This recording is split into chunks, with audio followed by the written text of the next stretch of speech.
Guys, quick, wake up. Jagger dropped a new video, everybody. Let's go. It's currently Sunday when I'm reacting to this, but this is going up on Tuesday because the finale of Inside came out. So yeah, let's get into this. Jagger dropped The End of Drake. Boom. Oh, whoa, wait. There we go. Boom. Failing genre. The fall of hip-hop. Oh. Hip-hop is dying. Yep. Over the past year, both the media and the rap community have observed rap in this light. And with Drake reigning as the industry's heavyweight, he's influenced many changes to the perceived decline in music quality. Anita Maxwell. Uninspiring, TikTokified, and most importantly, stale. The art of the genre was gone. And while the future of upcoming artists is up for grabs, rap demanded change. And like always, change happened. Oh. Earthquake. Yep, we're having an earthquake. The big three. Nigga, it's just big me. Nigga, Hey, I did see this clip. This clip is fire. Be advised, hostile canine units. The rap civil war. He posted, I don't remember where he posted this, but he posted this somewhere. Fire intro. I love this intro. This intro's cold. Hello, Drake. Top 5, you smoking. Drop. In an instant, the rap civil war started. Yo. The biggest people in the industry going at each other. But from how some rappers approached the situation, it started to look more like Drake versus everybody. Because that's what it was. What led to the sudden backlash against Drake? And why did it all happen after Kendrick dissed him? To understand, we need to revisit every significant feud with artists involving Drake leading up to Kendrick Lamar. BBL Drizzy. Oh. Hello, ad. Being Future. Hello. Drake and Future's collaboration spans over a decade, highlighted by many iconic hits. Jagger dropped merch? Okay. What a time to be alive. However, their complex relationship began in 2012 when Future inspired Drake's hit, Started From the Bottom. Yeah. Drake showed his appreciation for inspiring him with the song by giving Future champagne, which Future was upset about since he needed publishing since it was early in his career. So when we was at the studio, Drake came by the studio, and I always tell my engineer, started from the bottom. So when I say started from the bottom, he thought I was talking about a song. He bought me a bottle of Louis XIII that I never opened up because of this story, and I'm like, man, I want a bottle, I need publishing. Future then criticized Drake's new album, Nothing Was the Same, leading to Drake removing Future from his 2013 tour. What? Despite these conflicts, they still continue to release music together and perform together many times. Fast forward 7 years later, and things take a turn, with Drake collaborating with 21 Savage instead of releasing the sequel for What a Time to Be Alive with Future. And Drake seemingly took shots at Future on the project. On More M's, he says, they got love for the boy, so they fake it. Crack a couple jokes to some bitches on some snake shit. What happened to that fella claiming OVO? We traded him. Now, could have Drake traded him for 21 Savage? Maybe. Let's look at all the Easter eggs. I love looking at Jagger's background. He always has good Easter eggs. Got Zesty Drake. You got your Pluto Pop still, graduation stuff. Jivo, her loss, right? Who's that? Drake and someone. Is that Rihanna? I can't tell who that is. The Pikachu hat, BBL Drizzy, Kendrick Damn. This is the Future album. What's it called? Future's album. I know that. Oh. Maybe, but OVO here. He's got the playing cards that he posted a long time ago. Kansas City Chiefs, For All the Dogs, or For the Dogs, whatever. These are always here. The Pokemon Pops are always here. OVO on the wall. Am I missing anything? I mean, that's always there. Oh, Kendrick's crown from Mr. Morale and the Big Stepper. There we go. I think that's everything. But clearly he was I'm trying to tell who that is, but I can't. Okay.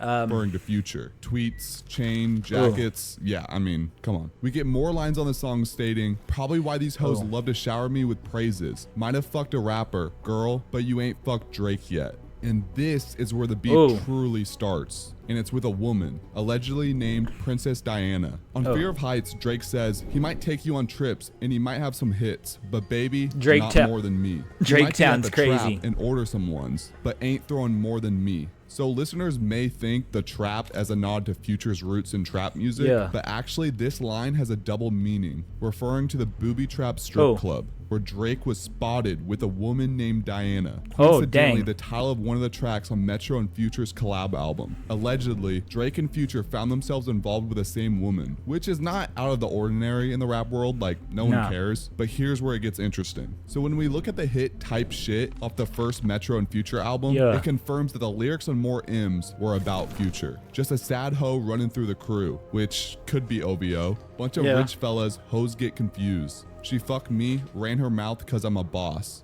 So when we look at the Drake track, What Would Pluto Do? Pluto, obviously the nickname for Future. What would Pluto do? He'd fuck the hoe, so I did it. Now, let's be for real. Future is the last person that would beef with someone over a woman. She belongs to the streets. But when Drake is flaunting it in his face multiple times in tracks, saying that he's the top prize, saying yes, you're messing with Future, but there's always going to be another level being himself. All in all, it's just two individuals with a large amount of pride and ego. Nah, Drake ain't Thanos. Ultimately fell victim to that reason. Will they reunite? Maybe. But for now, their connection remains deeply complex. Hi. Oh. I'm Ann. You may know me from I my love old this job, dude's but I animation just so made a much. premium upgrade. I love this dude's animation so much. I like when he posts his like timeline, his Premiere Pro timeline on his like stories and stuff. It's crazy how much editing this man puts into his work, and but it comes out so beautifully. Actually, BBL Drizzy. BBL Drizzy. Did take women beef to heart rather than ego was no other than ASAP Rocky.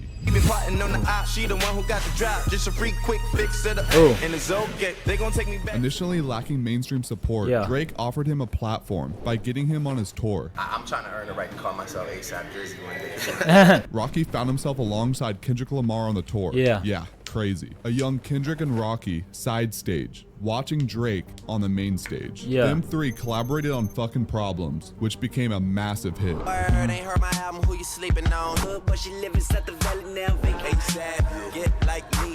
However, even though Drake helped Rocky build up his career, again, a woman entered the picture. But this time, it was a very pivotal superstar. Riri. She made me feel small. She made me feel nervous. She's someone I've been in love with since I was 22 years old. I have love for Rihanna. Drake has desperately been pursuing Rihanna over the years, and there's speculation that they did in fact date one another. Rumors of them being involved with one another circled again in 2015. However, Rihanna later became involved with ASAP Rocky, which over the years was also involved with potential rumors of being intimate with one another. Intertwining the timelines with Drake. And when Drake's uncertain relationship with Rihanna didn't work out, he began to sneak diss her throughout his music for many years. And while Rocky was mostly ignoring the disses throughout the years, it wasn't until recently that Drake renewed his shots at Rihanna, making them very clear rather than subtle off his For All the Dogs project. I ain't pretty Flocko, bitch this shit get really rocky. I'm anti, which referring to Rihanna's last album in 2016, Anti. Yeah, and the sex was average with you. Yeah, I'm anti, cause I had it with you. So it wasn't until Kendrick dropped his diss on Future and Metro's album, which had Rocky finally respond on the second project. It wasn't crazy shots, and some say Rocky should have defended his girl way sooner, but Rocky was the bigger person here. He could have escalated the situation way worse through his music or on social media, but instead he was silent. And yeah, it's unfortunate to see their once solid relationship strained. Both men are clearly in love with the same woman. Love with quotations, because this is Drake we're talking about. While the other shares children with the woman and intends to be with her forever. Go Rocky. But someone who hasn't been quiet through the years has been the very outspoken Kanye West. It's just a motherfucking sky, you know. Let's keep zoning, let's keep floating, let's keep moving. Love Kanye. Everybody want to know what I would do if I didn't win. I guess we'll never know. We love Kanye. The relationship between Drake and Kanye has seen both friendship and rivalry. Yeah. It began with Kanye directing the music video for Drake's 2009 hit, Best I Ever Had. Baby, you my everything. You all I ever wanted. We could do it real big. Which created speculation of Kanye sabotaging the video with sexist scenes due to his jealousy of concerns over Drake taking his popularity. Nah. Tensions then peaked in 2011 when Drake hinted at surpassing Kanye and Jay-Z's Watch the Throne album with lines like, All I care about is despite this, they appeared friendly, performing together at the OVO Fest in 2013 and even discussing a collab album together in 2015. If that would drop, that would have been We crazy. was gonna do an album together, and the album is called Wolves. Later that year on Ye's Pablo tour, Kanye ranted for about 15 minutes with one of the topics about him not having respect for Drake because he's pop and soft. Drake knew Ye very well, and he forgave him because he knew it was just a random rant because, you know, it's Kanye. So Drake and Kanye collaborated again on the song Glow off More Life. feeling like I'm gun-proof. Watch out for me. I'm But in 2018, the pettiness gets started. Kanye invited Drake to Wyoming to collaborate on music. Ye was generous enough to give an amazing beat to Drake called Lift Yourself. But then, Kanye later released a song with the same beat, and the song was legit just mockery out of Drake. Wake up now to this text from him, like passive, like sends me as something I did. Yo, I love you, brother. Lift Yourself comes out with him just talking nonsense. Scoop. Scoop-dee whoop. Scoop-dee poop. Understandably, Drake was furious, as the beat was now unusable, since Kanye ruined it. And while this was happening, the ongoing feud between Pusha T and Drake became a major issue. And that's when Pusha T revealed to the world that Drake was a deadbeat father, that he was hiding his kid from the world that he had with an adult performer. And Kanye allegedly was the only person that knew about Drake's situation. So that pissed off Drake. So rumors started flying around that Drake slept with Kanye's wife at the time, Kim Kardashian, and his music showed hints of that. Most importantly, in the viral song In My Feelings. Kiki, do you love me? Are you riding? Say you never ever. Which has the hook seemingly describing Ye's wife, and Kanye addressed it in an Instagram live. Making rumors or thinking that you fuck my wife and you not saying nothing and you carrying it like that, that don't sit well with my spirit. I wouldn't make no song called Riri. So when you're like, oh, I don't know where it come from, you too smart for that, bro. You know where that come from. Don't make no record with nothing that could be confused. And nobody from my family, nothing that could be even mentioned. Don't speak on my wife, bro. Like, none of y'all speak on my wife, period. Drake continued to diss and give subliminals to Kanye in songs like Sicko Mode, and went and dissed Ye's Yeezy shoes and No Stylist, which apparently is a very sensitive topic for Kanye due to his fashion line. And it sparked a now deleted Twitter rant insulting Drake from Kanye, demanding an apology from Drake. Things finally seem to slow down, but when we fast forward to 2021, their competitive nature forms again. Both artists were set to release their highly anticipated albums, Donda and Certified Lover Boy. Donda was so much better than CLB. At the same time, and their rivalry escalated on Donda social better. media. With Kanye resorting to doxing Drake, I mean, things got out of hand. This turned the release of their albums into a musical showdown. Donda was better. Going into a frenzy on which album was superior. Donda. But when the album rivalry died down, Jay Prince intervened to help rekindle the two. And if Jay Prince tells you to do something, you kind of got to do it. No diddy. But yeah, it seemed Kanye later posted Whoa. We don't speak on that man. Apology we don't video speak on that man here. And proposed a joint concert to raise money for Larry Hoover in December of that year. Make some noise for Drake up in this. And they did it. It was a huge deal. I remember After this. a decade of pettiness from one another, it seemed like these two were finally on good terms. They aren't. Yeah, sure. Even after all the ups and downs, mostly downs, Drake once again dissed Kanye in his joint album with 21 Savage, reading, linking up with the ops, bitch, I did that shit for Jay Prince. And while Kanye didn't initially respond, I don't know, he probably had other things going on. Every human being has something of value that they brought to the table. Especially Hitler. He later took that was crazy this year to diss Drake again, making the situation about himself by dropping a Like That remix after Kendrick Lamar did. And while it was a mix of being competitive and being petty, it seems we'll never see a healthy relationship between them ever in the future. Nah, Drake didn't win. Drake did not win that. Kanye better. Kanye on top. Jagger, don't even. Nah, Kanye's better. Kanye better.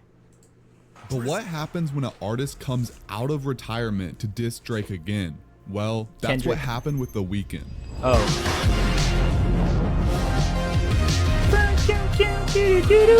Often, baby, I can make that pussy rain.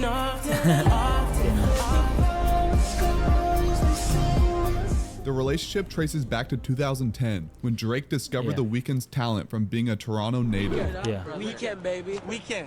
You don't know what's in store. Know what you're here for. The Weeknd's talented. Drake ended up like featuring him naturally at his talented. shows and started promoting his music and even gave him a feature on the song The Zone. I'll be making love to her through you. As well as featuring the upcoming artist on Crew Love off of Take Care. Cause we blow like a C4.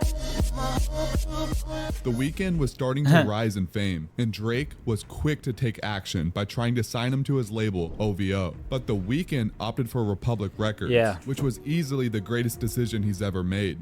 Drake would feature on The Weeknd's album Kissland called Live For. This is shit that I live for. This is shit that I die for. This is shit that I live for. Which would unfortunately mark their last collaboration ever. Part of the reason is that The Weeknd revealed to the world that he had a massive involvement to the creation of Drake's Take Care album, which led people thinking that it wasn't just Drake's album, since The Weeknd had the vision, in which apparently Drake didn't want to reveal to everyone. Years later, and they would finally reunite for the OVO tour in 2017. But in the same year, Drake was rumored to be dating The Weeknd's ex-girlfriend, Bella Hadid, which obviously could have sparked something. The Weeknd ended up later getting back with his ex, which started to create subtle disses between Drake and The Weeknd over the next few years. Then this year, The Weeknd finally showed his separation from Drake on Future and Metro Boomin's second album. And what's crazy about all this is the fact that The Weeknd was done with features. He wasn't supposed to drop any more music until his final album under the name The Weeknd was completed, but yet he came out of that retirement just to diss Drake. And being The Weeknd, he did it in probably the most beautiful diss I've ever heard. When they got leaks in the operation, I thank God that I never signed my life away, which is referring to OVO, and we never do the big talk. They got shooters.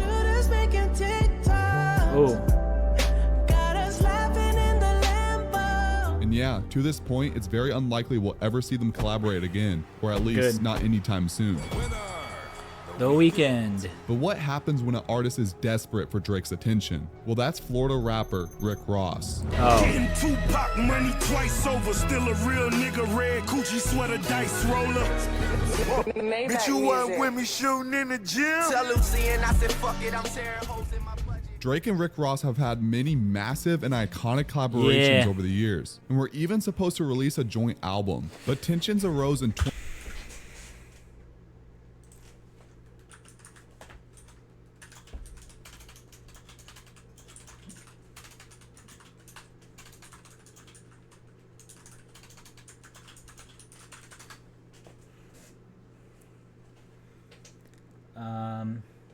I think it's this website.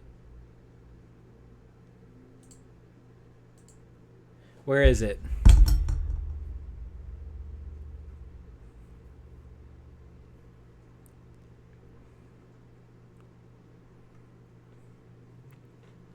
Where is it?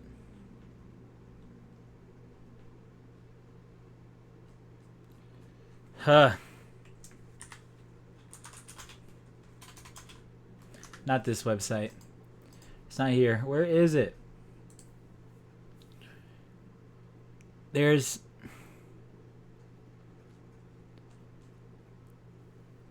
somewhere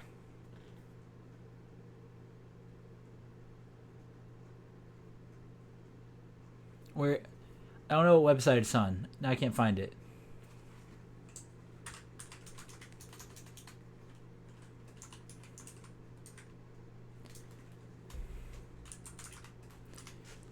Where is it? I don't know what website it's on. There we go.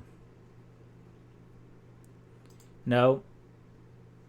I can't. I don't know what website it was on. It was like, oh, one of his highest charting songs is the one he did with KSI. that was one of the things that people were clowning him on when all this was happening originally. I was trying to find that, but I can't find it. 2015, during Meek Mill's feud with Drake, can't find the which chart. started from Nicki Minaj, Meek's girlfriend at the time. And while Drake and Meek were dissing one another, I learned a game from William Wesley, you can never check me. Yeah. Rick Ross was close with Drake, and Meek was also signed under him. Ross picked a side and released the track Color Money. Ross went line after line, taking direct jabs and threatening Drake.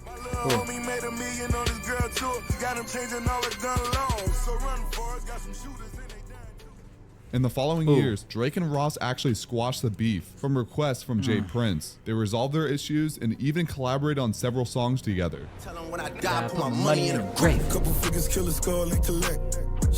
But Drake being Drake, he did the silly again and invited Ross's ex-girlfriend to one of his shows with VIP treatment. And she went, cause it's Drake. So when Drake replied to the industry with the track Push-Ups, Rick Ross responded in a matter of a few hours with champagne moments. Crack smoke is the exhaust from my pen and pad. Ghost writers, they get the floss what you could have had. It gets into the usual disses, and as well as claiming Drake was begging for his women, stating that he sent a cease and desist to French Montana, and mocking his appearance, saying that he got a nose job and a tummy tuck.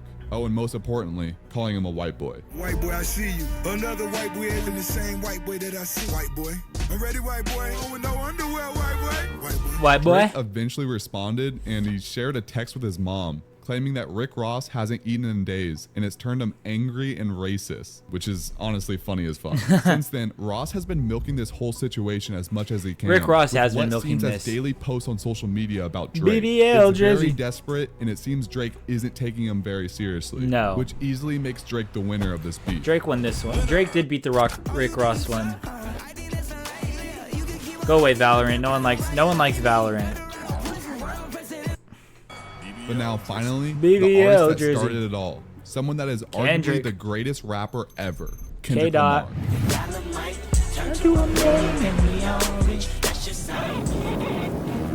Nobody pray for me. Give me my keys. I'ma be late for work. We gon' be alright. Right. Nigga, we gon' be alright. It's a life experience. Accept the experience. And the winner Oh. Experience and learn how to move. Kendrick Lamar. Drake and Kendrick first crossed paths when Drake featured Kendrick on his tour with Rocky, as I mentioned before. Later, Drake included Kendrick on his album Take Care. Looking in the mirror, I'm embarrassed. And Kendrick even featured Drake on his album, Good Kid, Mad City.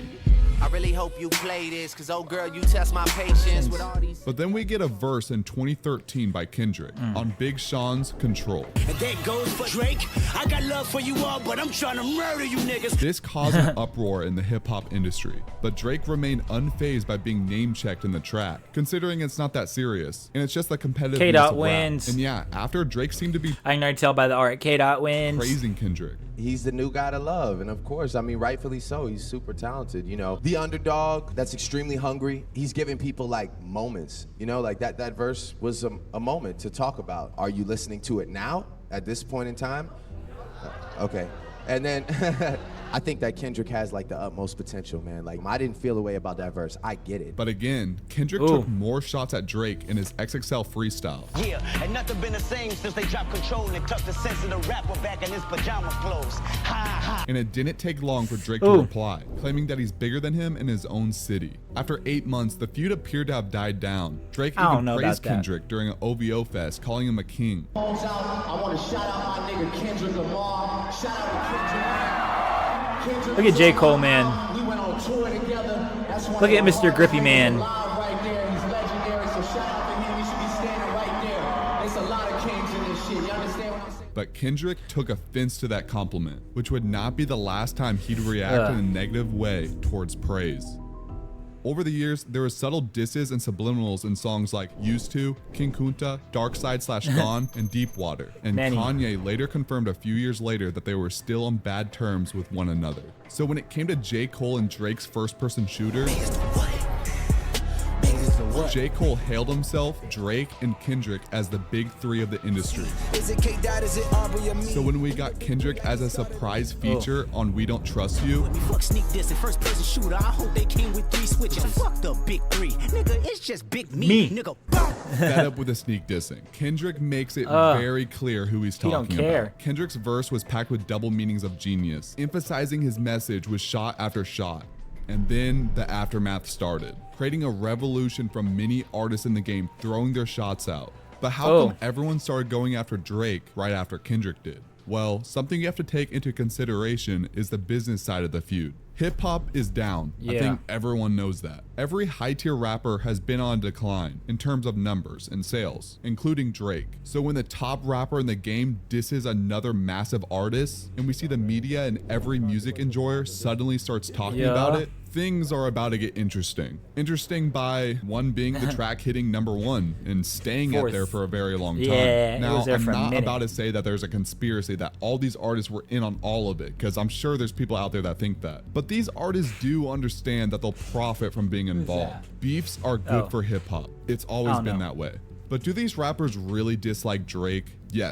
Yes, undoubtedly. He's had numerous beefs over the years, names that I didn't even mention. Even a lot of the current beefs that are or allegedly are still going on that I didn't uncover either. Drake is treating it like a game, and he always has. He's been patient, knowing that giving subliminals throughout his career would always bring him more attention through his projects. Okay, so we get the industry diss with push-ups. We get disses like saying he gave Future his first #1, that he lives in their heads rent-free, making fun of Kendrick for being small, saying he's not big three. He takes shots at the Weeknd's management, and hilariously only having one line for Metro Boomin. Metro, shut your whole ass up and make some drums, nigga. A lot of the disses were pretty much expected. Drake finally name drops the people in the track he's been dissing for years, but there are still many cryptic references that are vital to this whole situation. I mean, even if we look at one of the first lines, this line straight up tells Future, yo, like I'm sleeping with more of your women. Most of the fans don't know that, but the targets certainly do. So when we look at the subliminals towards Kendrick, Drake is bringing up his fiance, part of his family, trying to poke the bear. God, like Drake Whitney wanted a response more than anything, and he got one.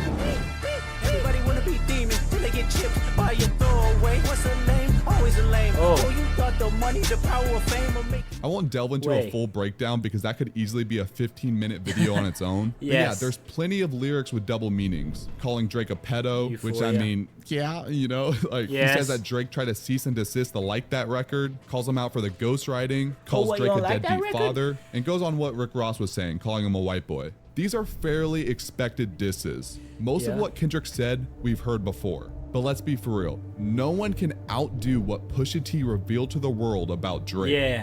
But maybe Kendrick can. My biggest take from this whole diss was that it felt like a warm-up. He suggests there's much deeper dirt to uncover that Kendrick knows about, but knows he shouldn't take it that far. But if he takes it there, so will he. What might that information be? I'm not sure. But this definitely has everyone intrigued for what is about to come, knowing that this isn't even Kendrick going all in. Dear baby girl, I'm sorry that your father not active inside your world.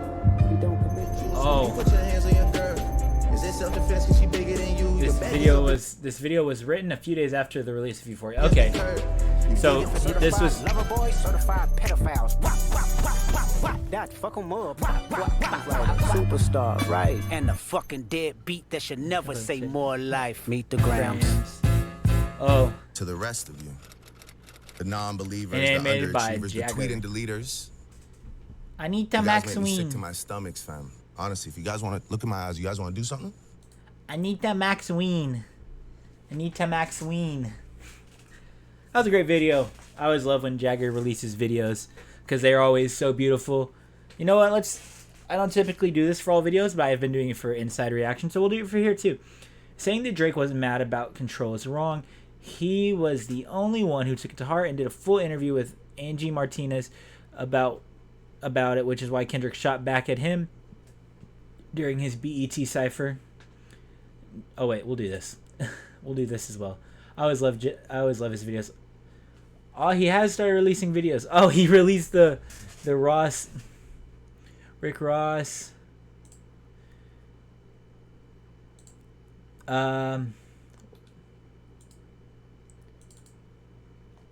What's this? Oh, his story. Let me see. I love this one. This is one of my favorite things he's done. This Trav one too is fire. I really like this. The Fairly Odd Parents one with Ski, and then Juice and X as the wizards. This is one of my favorite shirts. Might have to cop this at some point. But yeah, always love Jagger's videos. It's gonna be great. And Did the Sidemen re-release the last episode of Inside? I'll look at that later. Thank you guys for watching. If you enjoyed, make sure to like and subscribe. And shout out to Jagger for the video because he always makes beautiful videos. I always love watching his videos. And I will see you guys next time with another video. Take it easy and peace out, everybody.